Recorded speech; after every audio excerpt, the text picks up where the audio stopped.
بسم اللہ الرحمن الرحیم اللہم صلی علی محمد وعلی آل محمد وبارک وسلم عن ابن عمر رضی اللہ عنہما انہ طلق امرأته وہی حائض علی عہد رسول اللہ صلی اللہ علیہ وسلم رواہ البخاری۔ حضرت عبداللہ بن عمر رضی اللہ تعالیٰ عنہ روایت کرتے ہیں کہ میں نے اپنی بیوی کو نبی صلی اللہ علیہ وسلم کے زمانہ میں بحالت حیض طلاق دے دی۔ حضرت عمر بن خطاب رضی اللہ تعالیٰ عنہ نے نبی صلی اللہ علیہ وسلم سے اس بارے میں دریافت کیا۔ آپ صلی اللہ علیہ وسلم نے فرمایا مرہ فلیراجعها ثم لیمسکھا حتی تطہر۔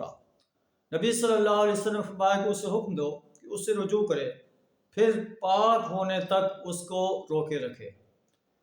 ثم تحیض ثم تطہر، پھر جب حیض آ جائے اور پاک ہو جائے تو ثم ان شاء امسک بعد و ان شاء طلق قبل ان یمس، پھر چاہے جب حیض آ جائے اور اس سے پاک ہو جائے اس وقت اسے اختیار ہے، چاہے تو اسے روکے رکھے، چاہے تو اسے مساس سے پہلے طلاق دے دے۔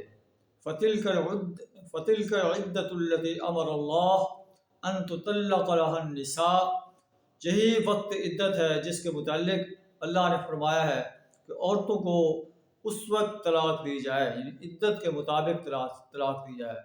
یا ایھا النبی اذا طلقتم النساء فطلقوهن لعدتهن واحصوا العدة واتقوا الله ربكم۔ سورہ طلاق میں اے نبی صلی اللہ علیہ وسلم جب تم عورتوں کو طلاق دو تو انہیں ان کی عدت کے مطابق طلاق دو اور عدت کو شمار کرو۔ یہ نبی صلی اللہ علیہ وسلم کا فرمان ہے۔ اللہ سے دعا تعالیٰ ہمیں قرآن اور نبی صلی اللہ علیہ وسلم کے فرامین کے مطابق زندگی کے ہر شعبے میں اپنی زندگی کو گزارنے کی توفیق عطا فرمائے۔ وآخر دعوانا الحمد للہ رب العالمین۔